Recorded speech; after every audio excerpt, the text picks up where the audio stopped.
저는 당분간 이 추세가 안 바뀔 거라고 봐요. 아. 눈치를 볼 수밖에 없다. 아. 네. 근데 당원들은 대부분 어떤 걸 보고 정치적 판단을 하느냐? 유튜브죠. 이렇게 되면 네. 국회의원들의 소신 발언이 사라지는 거예요. 네, 그렇겠죠. 쉽진 않겠죠. 더더욱 소신 발언을 못해. 더더욱 눈치를 볼 수밖에 그쵸. 없는 거죠. 네. 국민의힘은 상당히 어려워지겠죠. 앞으로 상당히가 그렇죠. 뭐 회복 어렵다고 봅니다. 어렵다고 봐요. 제청당 수준으로 가야죠. 지금 이대로 가면 다음 지방선거 전멸입니다. TK 빼고 전멸입니다. 국가 공무원이 자기를 임명하고 진급시켜준 사람을 뒤에 봐가? 어떤 정부에서 이런 거 봤습니까? 경제적인 자리에서 그렇게 하는 것은 뭐 정무수석도 얘기했습니다만 선 넘은 거죠. 자기 인사권의 고유 권한을 가지고 한 거 가지고 인사 참사다 그거 공무원이 말이 안 되네.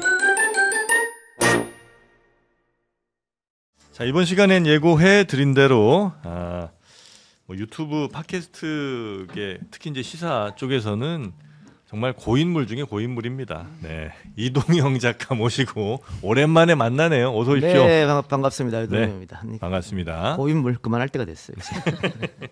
자, 근데 참 웃으면서 사실 하고 싶은 얘기도 많고 다루고 싶은 이슈도 많은데 모시기로 결정한 다음에 또 이런 일이 발생해서 특히나 이동영 작가 같은 경우는 그 강미정 대변인이랑 오래 방송하셨잖아요. 네네네. 예, 거의 정기적으로 이렇게 아마 고정 출연하셨던 것 같은데 그래서 아마 이 사건에 대해서도 더 잘 알고 계시고 또 충분히 아마 이 사건을 보시는 시각도 아마 더 그래도 객관적이시거나 아니면 좀 더 깊이가 있을 거라고 생각이 좀 되는데 이 사건 어떻게 지금 평가를 하고 계신지. 이게 작년에 사건이 일어났죠 사실. 네네. 근데 이제 제가 인지한 거는 올 초였고. 네. 그래서 처음에 강미정 대변인이 당에다 얘기했을 때, 그리고 이제 언론에 처음 나왔을 때 아마 4월달인 걸로 기억하는데, 그때 제가 재방송에서 살짝 언급했어요. 당에서 빨리 피해자 중심으로 처리를 해야 된다. 네.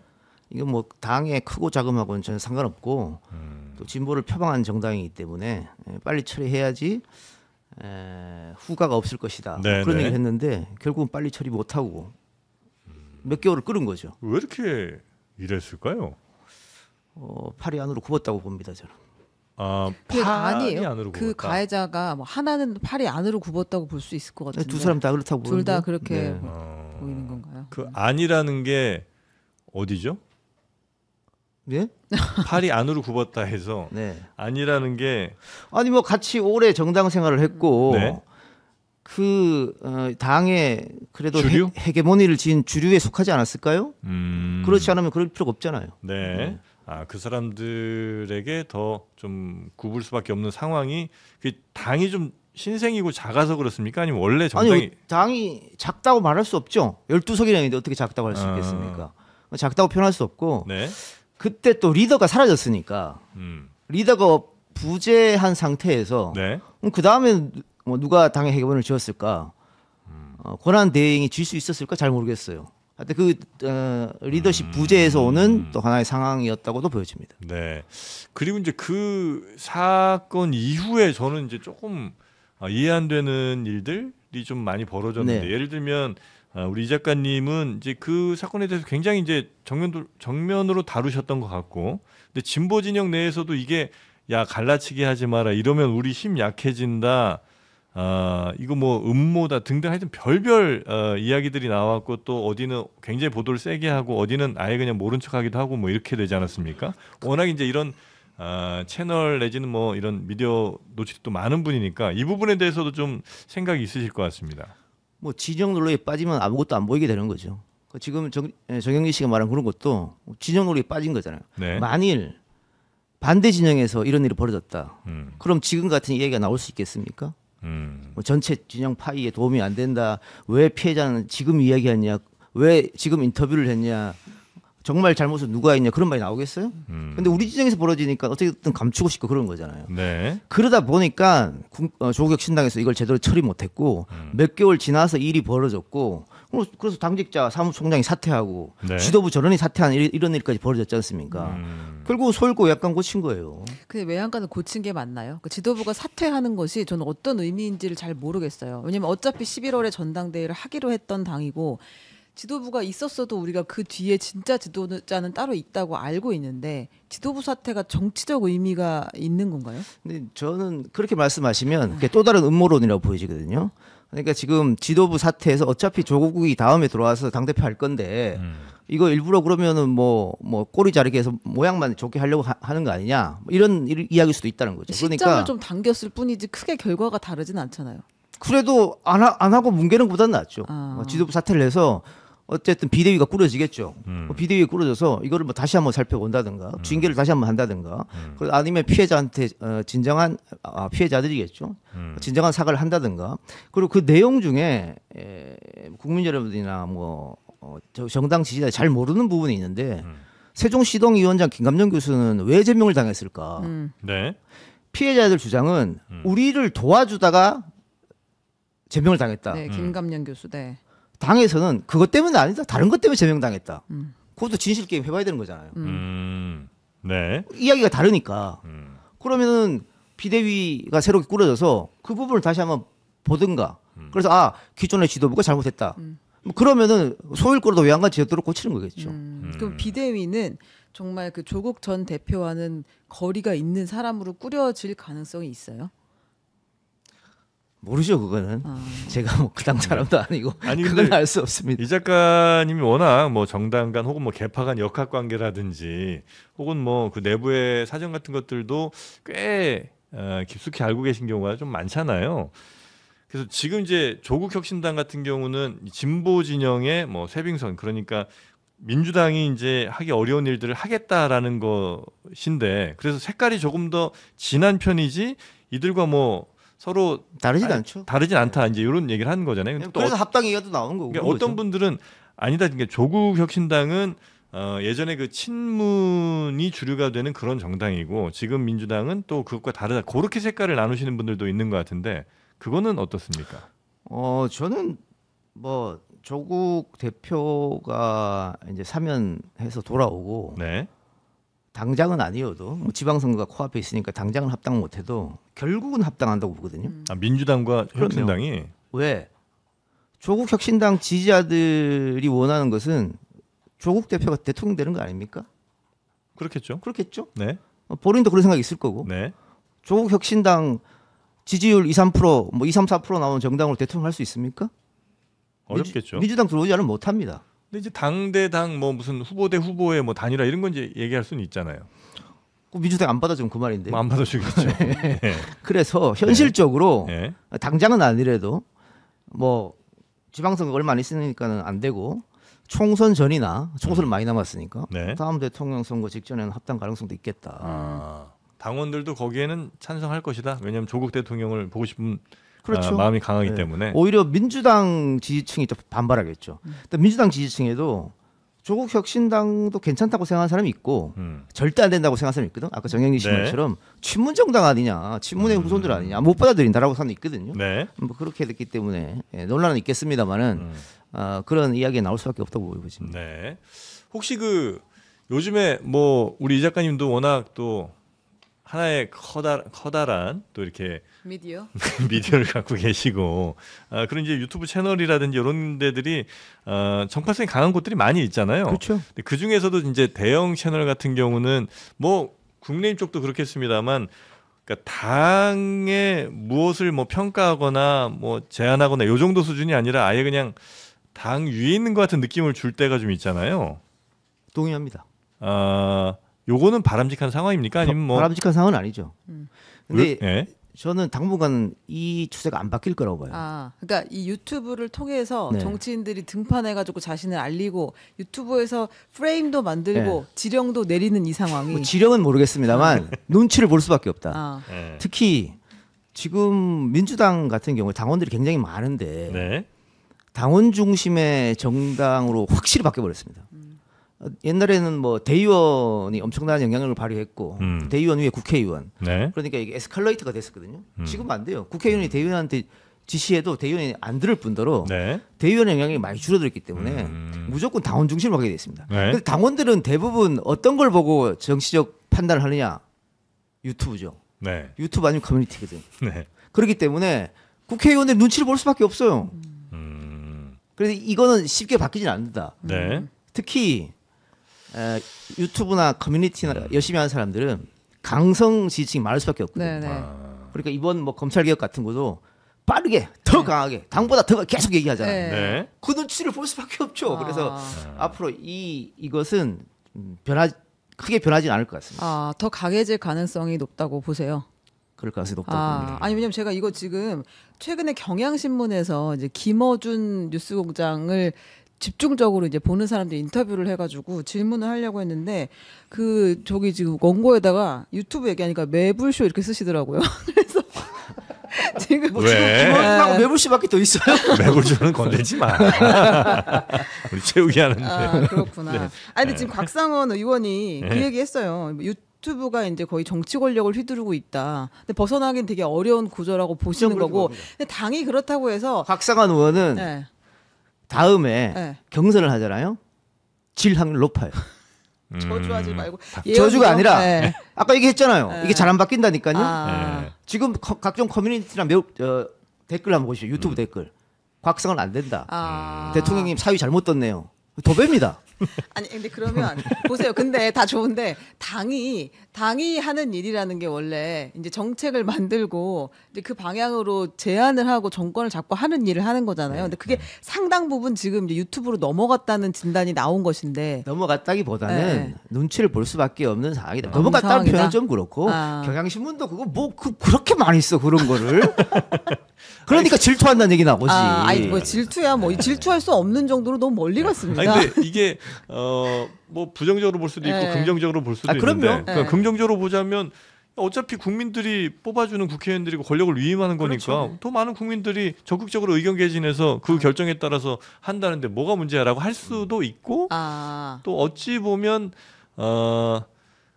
어떤 채널에 의해서 이제 너무 당이 이제 좌지우지되는 것이 그럼 그 당은 그 채널에 의해서 그냥 움직이는 거 아니냐고 이제 좀 부정적으로 보실 수도 있는데 그러니까 이렇게 되면 네. 국회의원들의 소신 발언이 사라지는 거죠. 네, 그렇겠죠. 쉽진 않겠죠. 제가 각상원 의원 얘기했습니다만 네. 나름의 소신을 가지고 얘기한 거잖아요. 음. 그래서 제가 다음에 아마 경선하면 어려울 거다 이렇게 말한 거는 네. 현실이 그런 거잖아요. 네. 그럼 이렇게 되면 더더욱 소신 발언을 못해요. 더더욱 눈치를 볼 수밖에 그쵸. 없는 거죠. 네. 근데 그게 이슈로 드러났잖아요. 몇 가지. 예를 들면 내란 특별 재판부에 대해서 당내에서는 특히나 대변인 수석 대변인까지 나와서 그건 이제 선언적 의미이고 좀 대법원을 압박하자는 차원이지 그걸 어떻게 실제로 만들겠냐 이렇게 얘기하고 갔는데 그게 아니라 지금 될 것 같아요 보니까. 그러니까 저도 마찬가지예요. 네. 저도 뭐 검찰 개혁 부분이나 이런 거에서 법무부가 이야기한 거, 또 대통령 비서실장이 얘기한 거, 국무총리가 이야기한 거 그런 쪽으로 얘기를 했거든요. 네. 그러면 구독자 싹 빠져요. 중수청을 법무부 산하에 둬야 한다. 저는 그런 얘기는 아니지만 네, 네. 어쨌든 좀 대통령이 왜 토론까지 해보라 그랬는지 그걸 살펴보자. 네. 논쟁과 토론은 중요하다. 그럼 논쟁과 토론도 하지 말라는 얘기거든. 그러면 구독자 빠지고 슈퍼챗 떨어지고 욕한단 말이야. 그럼 어떻게 돼요? 당가다가 그럼 나도 절로 가야지. 그러면 모든 유튜버가 그쪽으로 가는 겁니다. 그러니까 유튜버들도 소신을 못하는 소신 저 정도는 할 수 있는 거예요. 많이 벌었거든 이미. 저 정도는 할 수 있지. 다들 그렇게 눈치 보면서 한쪽으로 의견이 쏠리는 거지. 그건 건강한 민주주의는 아닌 거죠. 다른 얘기가 있어야 되는데 다른 얘기를 못 하게 하는 거예요. 내란 특별재판부도 위헌 논란이 있을 수밖에 없잖아요. 그러면 180명의 민주당 사람 중에 절반 정도는 그렇게 가는 게 조금 얘기해야 돼. 얘기 못 하잖아요 지금. 다음에 또 당선돼야 되니까. 참. 혹시 민주당 내에서도 좀 이렇게 좀 약간 양분되는 경향이 있어요? 어떤 거요? 그러니까 예를 들면 예전에 이제 당 대표 뽑을 때 뭐 정청래 후보 쪽, 그다음에 박찬대 후보 쪽 이렇게 이제 시중에서 얘기하기로는 박찬대가 명심이다, 혹은 뭐 정청래가 뭐 아니다 내가 명심이다 이런 얘기가 있었는데. 그거 시중에서 뭘 알겠습니까?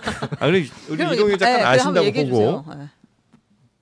아니 뭐 그거를 뭐 여기서 말할 수는 없지만은 명심이 누구에게 있다는 거는 뭐 대통령이 뭐 공개적으로 얘기한 것도 아니고. 정청래, 박찬대 두 사람한테 다 누가 돼도 상관없다고 얘기했고. 그래서 그건 뭐 공개적으로 누가 있다고 이야기는 어려워요. 그런데 그걸 파는 사람들이 있죠. 그러니까 정청래 의원은 뭐 뉴스공장에 굉장히 많이 출연했고. 딴지일보에도 글 많이 쓰고, 딴지일보는 김어준 씨 운영하는 곳이니까. 그럼 누가 봐도 김어준은 정청래 지지 안 해? 이런 게 듣잖아요. 근데 반비례해서 유튜버들 중에 현장으로 많이 간 유튜버 있어요. 구독자들 수는 적고 그래도 현장에서 열심히 뛰었던 네. 그 사람들은 대부분 박찬대군을 밀었거든요. 아, 그래요? 그렇게 나뉘었다고. 그렇게 나뉘었는데 거기 그 작은 유튜버들의 큰 패짝은 네. 정청래를 악마화시킨 거예요. 없는 사실을 만들고 가짜 뉴스 만들고 그렇게 하면 이길 줄 알았지. 근데 그게 역효과가 불러져서 패배했단 말이에요. 네. 그러니까 이게 그 유튜버 사이에서도 역학관계가 있는 거거든 지금. 그러니까 김어준을 뛰어넘을 수는 없고 김어준을 욕하면 반사이고 나한테 좀 떨어지겠다. 이렇게 하는 사람들도 있어요. 약간 조금 크진 않은 포지션이지만 그렇죠. 그거라도 먹어야겠다. 야, 너 어깨가 치열하네요. 우리가 그렇게 판단이 없이 우리는 막 그냥 너무 직진했네. 그렇군요. 복잡합니다 여기도. 우리는 어떻게 하면 잘 될까요? 여기는 잘하고 있어요. 아 그래요? 틈새 시장을 잘 노렸어. 시장을 잘 노려. 근데 이게 당에 그러니까 진짜 갈등처럼 보이는 국면들이 있잖아요. 지지자들 사이에서도 진짜 지난 전당대회는 후보들은 전혀 그렇지 않았는데 내부에서는 치열하게 싸웠던 것 같아요. 근데 그게 불씨로 남아 있는 게 아닌가. 향후에 언젠가 또 다른 기회가 오면 이제 정말 터지는 거 아닌가 이런 저는 생각들. 그거는 큰 문제 없다고 봅니다. 그래요. 그러니까 작은 어떤 분란을 침소봉대했다고 보고요. 크지 않다고 봐요. 그거는. 그냥 또 누군가가 더 이제 그렇죠. 훌륭한 지도자가 나타나면 다 같이 또 단합하고 하는 거예요. 아니 훌륭한 지도자보다 당내는 뭐가 있으면 또 싸우겠죠. 아까 말한 어떤 그 캐파를 얻기 위해서. 그러나 전체 대세는 지장을 주지 않기 때문에 그건 문제 없다고 봅니다. 그러면. 그 국민의힘은 상당히 어려워지겠죠 앞으로 상당 기간. 그렇죠. 뭐 회복에 어렵다고 봅니다. 어렵다고 봐요. 매우 그러면 쪼그라들다가 서서히 소멸로 갑니까? 재창당 수준으로 가야죠. 재창당을 하면 해서 지금의 당의 헤게몬을 잡고 있는 친윤들은 다 물러나고 밖에 나가 있는 사람들이 아마 새롭게 꾸리면서 윤석열의 그림자를 지우고 보수가 재탄생하지 않는 이상 범보수로 이렇게 예를 들면 개혁신당도 그걸로 그럼요. 가고 지금 이대로 가면 다음 지방선거 전멸입니다. TK 빼고 전멸이에요. 그럼 다시 이제 크게 보면 양당으로 또 가겠네요. 민주당 쪽 왜냐면 민주당과 조국혁신당 아마 합당할 거라고 하셨으니까. 그 지방선거, 총선 이런 거는 지금 상황에서는 국힘이 민주당을 이길 수 없습니다. 절대적으로. 네. 대통령 선거는 한번 해볼만해요. 대통령 선거는 할만해요? 네. 어차피 그건 반반이라. 그렇죠. 어차피 반반이거든요. 네. 근데 지방선거나 총선 같은 경우에는 지역별로 쪼개잖아요. 지역별로 쪼개는데 네. 인구수나 이런 걸로 봤을 때는 국민의힘이 이기기 어렵습니다. 단 1%라도 이기는 거기 때문에. 그럼 지금 국민의힘의 지도부는 우리 작가님 보실 때는 재창당에 매우 유리한 조건이 된 거야 아니면 아무래도 어려워지게 됐습니까? 왜냐하면 너무 가면 또 아예 차라리 그것 때문에 재창당으로 갈 수도 있잖아요. 제가 이재명 대표가 대표되고 나서 몇 번 그런 얘기를 했는데 상대 파트너 복은 정말 있는 사람이다. 우리 정치라는 게 나만 잘해서 이길 수 없습니다. 상대방이 못해야 돼요. 계속 못하고 있잖아요. 그래서 선거 때 판판이 자기들끼리 헛발질하는 거예요. 국민의힘이 이번에도 전당대회 때 그렇게 결과가 나는 게 맞습니까? 장동혁 대표, 김민수 최고위원. 네, 그러면 지는 거죠. 근데 어리버리하게 조금씩 잘하려다가 그냥 계속 그만하게 가는 것보단 차라리 한번 확 이렇게 해갖고 당해체 수준 한번 가고 새로 이게 더 유리할 수도 있지 않아요? 그걸 노리고 그렇게 했을까요 그때? 그건 아니겠지만 결과적으로. 그러니까 민주당 입장에서는 저렇게 당대표 최고위원으로 꾸려진 거에 박수 칠 일이죠. 계속 스스로 망가질 거다 이렇게 보는 거죠. 근데 이제 그 하나 궁금한 게 이재명 대표 시절에 야당복이 파트너복이 있다고 얘기했다시는 거잖아요. 근데 이재명 대통령이 된 뒤로 그 사람을 쓸 때 보니까 우리가 알고 있던 친명이란 사람들을 먼저 쓰지 않고 예를 들면 비서실장도 그렇고 뭐 정무수석도 그렇고 인선 자체가 자기의 최측근이라고 생각했던 사람들이 아닌 사람들을 쓰더라고요. 그리고 그 다음에도 이제 사람을 쓰는 과정에서 좀 고생들을 많이 한 것 같은데 그럼 이재명 사단이라는 게 지금 지금 없어요 이재명 없는 건가요? 뭐 저한테도 전화 한 통화 안 하는데 뭐. 대통령 내고 통화 한 번도 안 하셨어요? 안 했어. 그런 거 없고 그 계속해서 실용이라고 얘기하잖아요. 그리고 저는 이재명 대통령이 성남시장 2번, 경기도지사 1번 한 거는 정말 본인 혹은 우리나라에서 정말 잘된 일이다. 그 행정 경험을 여러 번 겪으면서 느꼈던 거예요. 게다가 성남시장 처음 할 때는 자기 사람이 없었잖아요. 그러니까 성남에서 소위 말해서 조금 이름 좀 알린다고 하는 사람 다 끌어들였거든. 그 나중에 부메랑 돌아왔죠. 그게. 네. 그래서 그걸 많이 겪으면서 뭐 측근이라고 쓴다 이게 아니라 실력 있으면 쓴다. 그러니까 말한 것처럼 정무수석이랑 비서실장은 이재명 사람이 아니거든요. 언제부터 그분들이 친히 이재명이었어요? 아니었어요. 아니었는데도 쓰는 거는 같이 일해 보니까 괜찮네, 능력 있네, 이래서 쓰는 거란 말이죠. 그래서 그런 실용들이 계속 작동하는 것이다. 그리고 이재명 대통령은 이렇게 얘기하면 뭐 상처 같기도 합니다만 계속해서 학습에 나가는 것 같아요. 지금도 학습에 나간다. 네, 지금도 배우고 있다. 그러니까 뭐 그런 거예요. 네. 찬양 여기까지. 아니, 그러니까 질문은 그런 거예요. 찬양 여기까지. 왜냐하면 이제 오광수 민정수석을 지명할 때의 그 고심이, 그러니까 주변에 쓸 사람이 진짜 없나 이런 생각이 또 들기도 하는 거예요. 찾고 찾아도. 근데 그거는 아마 바로 대통령이 안 되고 준비 기간에 있었다면 그렇게 안 했을 것 같아요. 그러니까 인수위가 없었다는 한계가 좀 있었지 않았을까.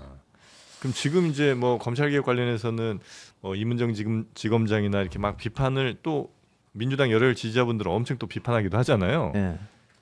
그거는 대통령으로서 어쩔 수 없는 그 좀 힘듦이 있는 그럼요. 거죠. 당연하죠. 그러니까 그로서는 그럼 최선의 선택이라고 현재는 보시는 거예요? 그러니까 문재인 정부 때 검찰 개혁한다고 비검찰 쪽 사람들을 개혁의 중심에 세웠어요. 뭐 교수라든가 변호사라든가 실패했잖아요. 그래 그걸 반면교사 삼아서 검찰 좀 잘하는 사람으로 해볼까라고 했던 게 초반에 뭐 그런 실수를 하는 것 같고 이문정 검사가 대놓고 들이박았습니다. 대통령을 공개적인 자리에서 인사 참사라고 얘기했어요. 근데 이문정 검사 위치가 뭡니까? 공무원 아니에요? 네, 지검장. 뭐 국민이 뽑은 거 아니잖아요. 국가 공무원이 자기를 임명하고 진급시켜준 사람을 들이박아? 어떤 정부에서 이런 거 봤습니까? 보셨어요 이런 거? 그리고 그렇게 했는데 민주당 지지자들이 환호를 하네? 대통령 아마 굉장히 섭섭했을 거예요. 그런 경우도 없을 뿐더러 아니 문재인 정부 때 그런 거 봤어요? 뭐 하면 신의 한 수 우리 대통령이 뭐 뒤에 있을 것이다 막 그랬잖아요. 윤석열 임명도 신의 한 수 막 그랬었잖아요. 그러고 보면 말이 좀 속이 상하지 않았을까요? 그러니까 이문정 검사도 공개적인 자리에서 그렇게 하는 것은 뭐 우리 정무수석도 얘기했습니다만 선 넘은 거죠. 진언을 뭐 어떤 경로를 통해 할 수 있잖아요. 굳이 그 공개적인 자리에서 그렇게까지 얘기하는 거는 매우 그럼요. 인사권자가 자기 인사권의 고유 권한을 가지고 한 거 가지고 인사 참사다 그걸 공무원이 말이 안 되는 거죠. 뭐 또 어떤 분들은 뭐 그러니까 또 민주주의 국가 아니냐 아무리 뭐 나를 나를 그 자리에 앉힌 인사권자를 할지라도 내 비판할 수 있어야 또 뭐 민주주의 아니냐 이렇게 이제 또 그쪽에서 얘기하시는 분들도 그거를 있더라고요. 비판하는 저도 그럴 수 있다고 해야 되잖아요. 저는 막 욕하던데. 욕하기 좋게 생겼어. 하도 욕을 많이 먹고 다녀가지고 지금. 알겠습니다. 하여튼 지금 현재 워낙 사실 이제 이동영 작가 같은 경우는 뭐 다 알려진 거니까 그러니까 민주당 쪽에 이제 큰 목소리 많이 냈던 그리고 이재명 대통령과도 뭐 과거 뭐 인터뷰도 많이 하시고 또 정청래 당대표도 단골 출연자 아닙니까 사실 여기? 정청래 대표는 뭐 다른 김어준이랑 더 친하다 이거예요. 다른 사람 비슷하게 했던 것 같은데. 그런가요? 아니 제가 확신하는 것은 제가 이동영 작가님 방송을 들으면 이재명 대통령의 생각을 거의 비슷하게 저는 얘기하고 있다고 항상 느끼거든요. 그러니까 이 정부가 하는 방향을 뭐 한 반발 정도 먼저 아니면 뭐 뒤에 따라가면서 비슷하게 얘기를 해요. 근데 모든 언론이 여기를 다 맞출 수는 없잖아요. 대충 정부가 이런 생각하고 있구나 보면 맞는 것 같더라고요 항상. 그거는 뭐 제가 뭐 영상과 소통을 해서 그런 게 아니라 네, 소통은 아니고 그냥 진짜 이심전심이에요. 이심전심이 아니라 이건 예측 가능성이라고 하는 겁니다. 과학적으로. 그럼 우리가 이제 경제도 그렇고 정치도 문재인 그렇고. 정부 때는 안 그랬어요. 문재인 정부 때는 또 이제 김어준의 뉴스공장이 딱 정확하게 항상 그 정부의 그랬나요? 방침을 얘기하더라고요. 기억이 잘 안 나는데. 그러니까 예측 가능한 정부가 들어서야 그 정부가 건강한 겁니다. 그러니까 윤석열 때는 어디로 갈지 모르잖아요. 무당말 들으니까는 뭐 예측을 할 수가 없는 거고 이 정부는 이재명이 잡으면 남북 관계는 어떻게 되겠다, 경제는 어떻게 되겠다, 당청 관계는 어떻게 되겠다. 당연히 예측 가능한 거잖아요. 그리고 제가 제일 이해가 안 가는 건 최근에 그 검찰 개혁과 관련해서 뭐 소위 말하는 속도 조절을 했죠. 네. 거기 언론에서 속도 조절이라고 말했으니까 제가 그 표현을 쓰겠습니다. 국무총리, 비서실장, 법무부 장관 똑같이 얘기했습니다. 네. 그리고 법무부 장관이 비서관이 그 소위 말하는 진보 유튜브 돌아다니면서 계속 그 얘기를 하고 있어요. 네. 이 네 사람이 대통령의 생각과 다르게 움직일 수 있습니까? 그럼 이건 예측 가능성이잖아요. 네. 예? 그런 거예요. 아 그럼 대통령이 어떤 생각을 갖고 있겠구나. 예. 파악할 수 있는 거지. 아니 저의 질문이 바로 거기서 나오는데 진짜 국무총리, 비서실장, 법무부 장관, 보좌관까지 똑같은 얘기를 하고 있잖아요. 네. 그 말은 그 대통령의 생각이 있다는 것인데 여기 지금 지지자들은 다 필요 없다는 거 아니에요? 그렇죠. 지금. 근데 그 괴리가 어디서 오냐는 거예요. 왜냐면 그 지지자들이 대통령을 만들었는데 아 그래 이게 제가 계속 갖고 있는 의문은 그거예요. 그래서 당정 갈등 얘기가 나오는 거고 그래서 김어준과 이재명이 전쟁한다는 얘기들을 지금 유튜브들이 하고 있는 거잖아요. 자, 그런데 보세요. 네. 대통령 욕 안 하죠. 우리 상식적으로 생각하면 방금 기자님 말한 그거잖아요. 네. 근데 대통령 욕 안 해. 국무총리 욕 안 해. 비서실장 욕 안 해. 오로지 법무부 장관하고 법무부 비서관만 욕해. 초상호만 욕먹는 네. 거죠 지금. 왜? 만만하거든 그 사람들이. 지금 국무총리나 비서실장은 인기가 많고 그러기 때문에 욕을 못 해요. 네. 대통령은 더더욱 못 하지. 그런데 법무부 장관은 민주당 있을 때도 조금 욕 얻어먹었어. 그러니까 욕해도 돼. 아니 지지자들이야 뭐 세다고 욕 못할 건 없잖아요. 정치인도 아니고. 아니 지지자들도 네. 유튜브 댓글 쓰고 커뮤니티 댓글 쓰잖아요. 네. 뭐 싸우기 싫은 거지. 근데 지지자들이 진짜 원하는 것은 정말 이렇게 검찰 개혁하는 게 대통령 생각과 상관없이 우리가 원했던 건 이거다 이 얘기를 그거예요. 하고 싶은 거예요. 그러면서 네. 문재인 정부 얘기하죠. 문재인 정부 때 검찰 개혁 한다는데 못했으니까 이번에는 대통령 생각과 다르더라도 지지자들이 밀어붙이겠다 이겁니다. 그렇게 가요, 근데? 어렵습니다 이게. 아니 가잖아요 지금 그렇게 당에서 그렇게 갖고 왔잖아요 결과적으로. 저는 이것도 제가 예측했어요. 아 제 결국에는 방송에서. 행안부 밑으로 갈 것이다. 결국에는 아니. 행안부가 아니라 결국에는 당이 원하는 대로 갈 것이다. 아. 당이 원하는 대로 간다. 토론과 논쟁을 하지만 당이 원하는 대로 갈 것이다. 정부가 원하는 대로 아니고. 아니요, 당이 원하는 대로 갈 것이다. 왜냐하면 지난주, 지지난주 특히 조중동을 중심으로 해서 당과 용산이 갈등이 있다. 용산이 부글부글한다. 이걸로 아마 크게 싸울 것이다. 네. 희망 섞인 걸 계속 썼어요. 그런데 우리 대통령은 지금 뭐 한 100일 정도 됐지만 그게 당청 갈등이 오는 걸 원치 않았습니다. 네. 그래서 결국은 본인이 조금 양보하는 걸 갈 것이다. 아. 당이 원하는 대로 갈 것이다. 당을 설득하지는 않고. 그 설득 작업은 했죠. 토론해봐라 이런 거. 그러니까 얘기했죠. 대통령이 이렇게까지 말했는데 안 들어요. 그렇게까지 말했는데 안 들어서 그래서 네. 네. 당이 원하는 대로 할 것이고 당이 원하는 대로 되는 거잖아요. 아 근데 정권 초에 보이는 모습은 저는 아닌 것 같다는 의문이 아니 계속 저는 들어서. 지금 이만큼만 해도 네. 검찰 개혁의 절반 성공한 겁니다. 아. 수사하고 기소가 분리했잖아요. 네. 굉장한 성공이고 1년 바로 당장 시행한다는데 1년 후에 했지 않습니까? 검찰 수사 보안권 같은 경우에는 더 논쟁한다고 그랬지 않습니까? 그거는 어느 정도 용산의 생각이 들어간 거라고 저는 봅니다. 그러니까 원래 민주당 안은 당장 시작하자. 수사 보안권 요구는 아예 없다 이거였거든요. 근데 조금 더 토론하자고 했으니까 그거는 당정청이 이야기해갖고 약간의 어떤 그게 좀 들어갔다고 봐요. 어떻게 계속 하실 거예요? 유튜브는? 고민입니다. 그냥 뭐 영향력이 너무 많이 줄어들어가지고 옛날 같지 않더라고요. 옛날 같지 않아요. 네. 매불쇼보다 더 줄어들어서 아니, 매부쇼는 진짜 이제 지금 명실공히 어마어마해요. 전문제예요. 고민이 깊습니다. 아 그래요. 아쉽습니다. 네. 그래도 리즈 시절이 있었으니까. 그럼 하긴 뭐 정점 한번 찍었으면 됐지 뭐. 네. 저도 간두고 장르만 이런 걸 좀 뭐래도 이거 얼마나 힘들었는데. 힘들어요. TV조선 뭐해? 좀 불러줘. 알겠습니다. 자 우리 이동영 작가 모시고 뭐 여기 좀 여쭤봤는데 조금 풀리지 않는 솔직한 이야기를 좀 했으면 예, 좋겠어요. 뭘 안 풀려요? 할 거 다 얘기했구만. 아니 뭔가 이렇게 좀 남겨두고 계시네. 네. 예, 알겠습니다. 하여튼 뭐 종종 또 채널 보면서 힌트를 좀 얻어가도록 하겠습니다. 예. 자 이동영 작가 오랜만에 너무나 반가웠고요. 예 그리고 또 뵐 텐데 우리 이동영 작가도 아마 이거 많이 쓰실 것 같아요. 거기도 광고하지 않아요? 비교원? 88 포르테. 아니 88부터 했지 이거 아니야? 이거는. 이거 우리 회사도 광고하는 건데. 비교원. 비교는 예. 하세요 이제 우리 회사에. 세상의 모든 것 비교해보고 합리적 가격으로 사시라는 겁니다. 인터넷, TV, 휴대폰, 가전제품 등등을 여러 군데와 비교를 해보시고 비교원에서 가장 많은 혜택을 받으시면서 최대 128만 원의 혜택 받으시면서 사시라는 거지요. 또 렌탈 가전이 요즘 워낙 많다 보니까 그것도 또 조건들이 조금씩 다를 수 있는데 비교원에서 비교해 보시면 가장 저렴하게 여러분 들여가실 수가 있습니다. 1670-2571번 1670-2571로 전화를 주시거나 인터넷에서 한번 비교원 검색해 보셔도 되겠습니다. 자, 우리 이 작가님 고생 많으셨고 또 봐요. 예. 고맙습니다.